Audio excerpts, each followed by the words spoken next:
오늘 말씀은 에베소서 2장 1절로 10절까지 말씀입니다. 에베소서 2장 1절로 10절까지 말씀, 가지고 계신 큐티책은 106페이지에 있습니다.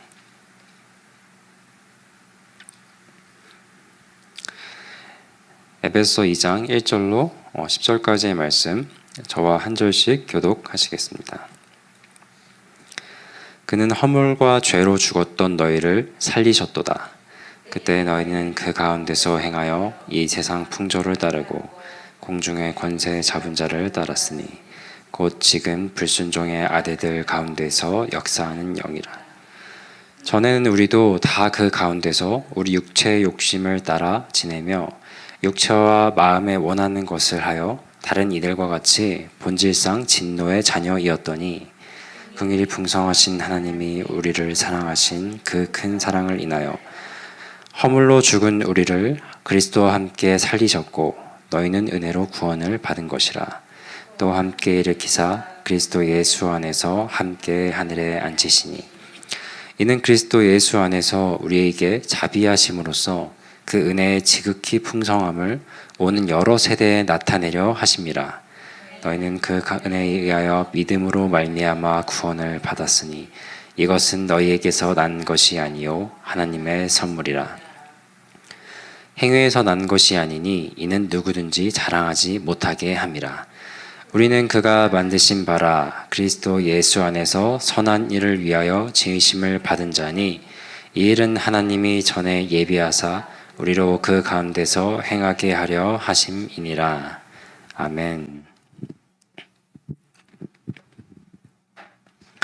오늘 본문 1절이 이렇게 시작하고 있죠. 그는 허물과 죄로 죽었던 너희를 살리셨도다.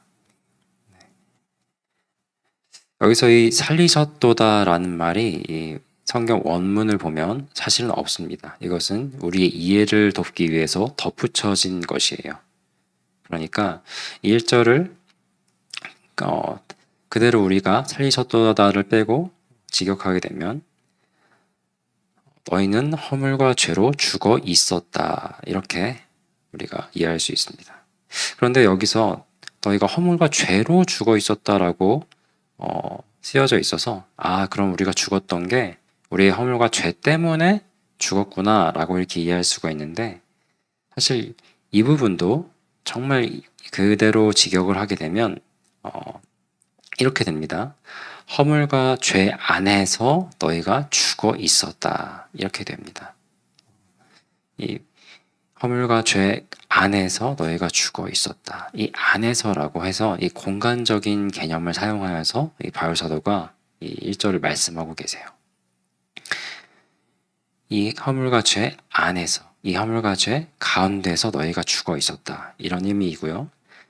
이러한 표현은 비단 1절에만 있는 것이 아닙니다. 2절에 보면 그때 너희는 그 가운데서 행하여, 이렇게 반복해서 나타나고 있고, 또 이어진 2절을 보면 그대로 그 2절 그대로 보면 이 세상 풍조를 따르고 공중의 권세 잡은 자를 따랐으니 곧 지금 불순종의 아들들 가운데서, 이렇게 역사한 영이라 나오고요. 또 3절에 전에는 우리도 다 그 가운데서 우리 육체의 욕심을 따라 지내며, 이렇게 반복해서 이어지고 있습니다. 이 사도가 이렇게 공간적인 이런 장소적 공간적인 개념으로서의 그 안에서, 그 가운데서를 반복해서 말씀하고 있는데, 이것은 아주 이어지는 사도가 진정 말씀하고자 하는 그 바와 극명한 대조를 이루면서 우리에게 강조해주는 역할을 해줍니다.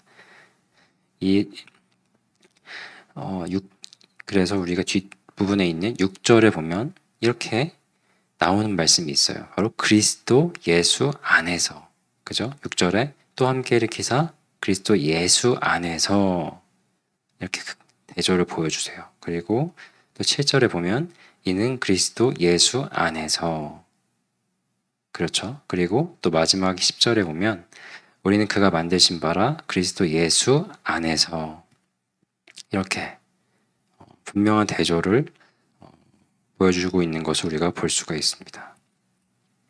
그렇다면 이 바울 사도는 왜 이런 장소적이고 이런 공간적인 개념을 사용하여서 이렇게 대조를 우리에게 보여주고 계시는 것일까 궁금하지요. 우리가 무엇 가운데 거하고 있느냐라는 것은 우리에게 있어서 아주 중요한 질문이자 우리로 하여금 나의 상태가 어떠함을 깨달아 알게 해줍니다. 나는 어디에 있는가? 우리는 지금 어디에 있습니까? 이것은 실상 애초에 창세기 3장에서 하나님께서 주신 말씀이기도 해요. 태초에 아담이 죄로 인하여서 타락한 후에 하나님께서 아담을 찾으시면서 아담을 부르신 장면이 나옵니다. 창세기 3장 9절을 보면 이 아담을 하나님께서 바로 찾아서 그를 책망하시거나 이렇게 하시는 것이 아니고 그에게 가장 먼저 하시는 말씀이 뭐냐면 여호와 하나님이 아담을 부르시며 그에게 이르시되 내가 어디 있느냐 이렇게 말씀하십니다.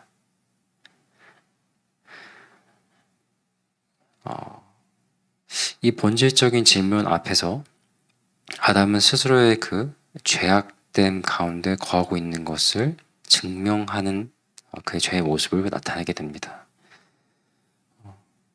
우리가 어디에 거하고 있는지 그 본질적인 그 질문 앞에서 우리는 본래 죄로 인해 죽었던 그 사망 가운데 거하던 자들이었는데 정말로 이 죽을 수밖에 없었던 그 속박 가운데 있었던 사람들이었다는 것. 그런데 이제는 그 가운데 우리를 옮기신 우리의 구세주가 있다라는 것을 우리는 이 질문 앞에서 언제나 깨닫게 되고 기억하게 되는 것입니다.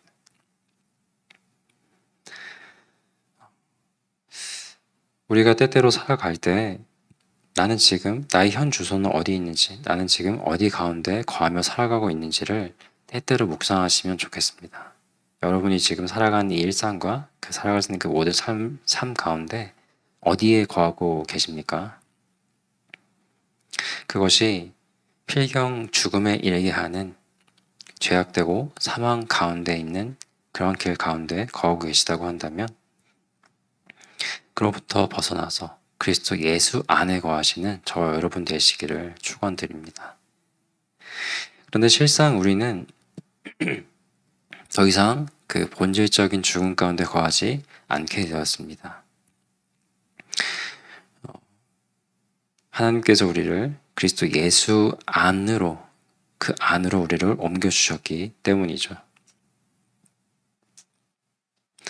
그래서 우리가 4절부터 보게 되면 긍휼이 풍성하신 하나님이 우리를 사랑하신 그 큰 사랑을 인하여 그리고 5절에 허물로 죽은 우리를 그리스도와 함께 살리셨고 이렇게 말씀이 이어지고 있죠. 여기서 그리스도와 함께 살리셨다고 하는데 이것은 그렇다면 함께 살리셨다고 하기 때문에 그 이전의 전제로서 함께 죽으셨다는 것을 전제한다는 것을 우리가 알 수 있습니다. 그러니까 이 그리스도께서 정말 죽었던 우리를 위해 함께 죽으셨고 또 모든 것을 지불하여 속량하심으로 그리스도 그 안에서 함께 살게 하셨다라는 것을 우리로 알게 하시는 것이죠. 원일상 그 죽음 가운데 놓여있던 우리를 그리스도를 통하여서 그리스도 예수 안에서 살게 하셨다는 것 이렇게 말씀해주고 계십니다. 그리고 이어지는 6절을 보면 또 함께 일으키사 그리스도 예수 안에서 함께 하늘에 앉히시니 이렇게 이어지고 있습니다. 이 9절, 6절을 읽으면서 또 우리의 가슴이 떨려 정말 그 뭐라고 해야 될까요? 이 벅찬 감동이 있게 되는데 왜 그러냐면 죽음 가운데서 이 생명인 그 예수 그리스도 안으로 살리심으로 옮겨주신 것만으로도 감사한데 거기서 그치는 것이 아니고 그리스도 예수 안에서 함께 하늘에 앉히셨다라고 말씀하고 있기 때문이에요.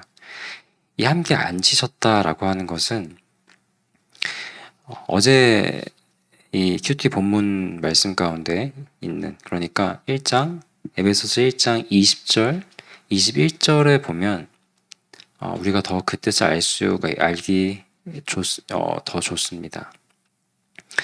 에베소 1장 20절을 보면 그의 능력이 그리스도 안에서 역사하사 죽은 자들 가운데서 다시 살리시고 하늘에서 자기의 오른편에 앉히사.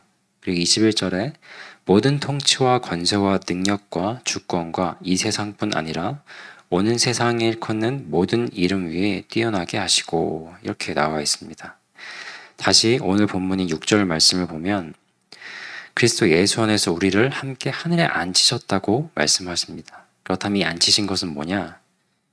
앞서 방금 읽어드렸던 1장 20절, 21절을 통해서 알 수 있는 것은 그 보좌 우편에 앉으신 그리스도, 그러니까 우리 또한 그리스도와 함께 하나님의 그 보좌 우편에 앉으셨다는 것이 됩니다. 그죠? 그렇다면 그 보좌 우편에 앉으셨다는 것이 무슨 의미를 갖느냐? 이 보좌 우편에 앉으셨다는 것은 하나님께서 그의 아들을 자신의 그 보좌 우편에 앉으셨다는 것은 그로 하여금 자신의 모든 유업을 잊게 할 자신의 상속자로 삼고 그 모든 것을 이어갈 동등된 자로 이렇게 자신의 아들로서 상속자로 삼으셨다는 것을 의미합니다. 예수님을 그렇게 삼으셨다는 거예요. 근데 그 예수님과 함께 우리를 앉히셨다는 것, 우리를 또한 그 보좌 우편에 앉히심으로 우리에게 그 유업을 이을 자신의 정말 상속자로 삼아주셨다는 것을 알게 해주시는 겁니다.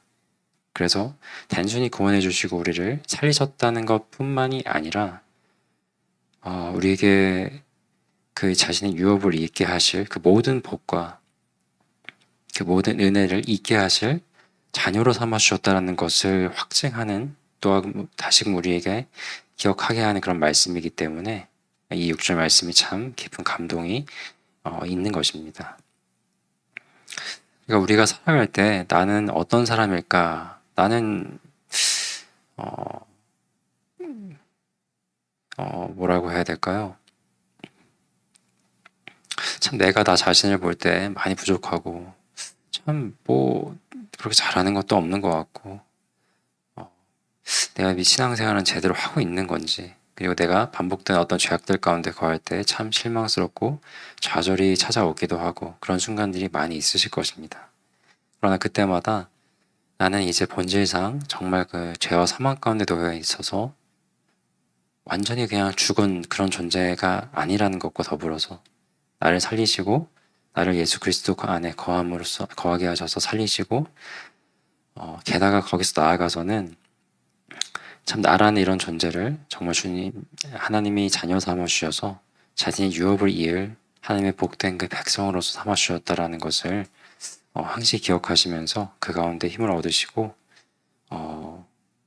감사하며 나아가는 그런 우리가 되면 참 좋겠습니다. 이런 하나님의 그 넘치는 은혜를 주신 것만으로도 감사한데 그 은혜를 우리가 믿음으로 구원에 이르게 하셨다고 8절에 나오고 있습니다. 그런데 실상 이것은 너에게서 난 것이 아니다. 그러니까 이 믿음조차도 우리에게 난 것이 아니고 하나님이 선물로 주심으로 이것을 믿게 하시고 또 정말 우리가 받게 하신 그 은혜를 다시금 또 말씀해 주시고 있습니다. 그러므로 우리는 이 마지막 10절이죠.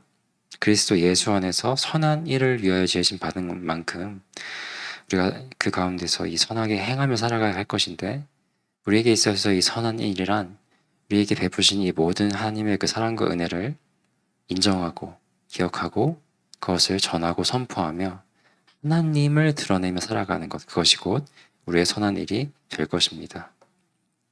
그러한 저와 여러분 되시기를 간절히 축원드립니다. 이 시간 우리 함께 합심하여 기도하며 나아가길 원합니다.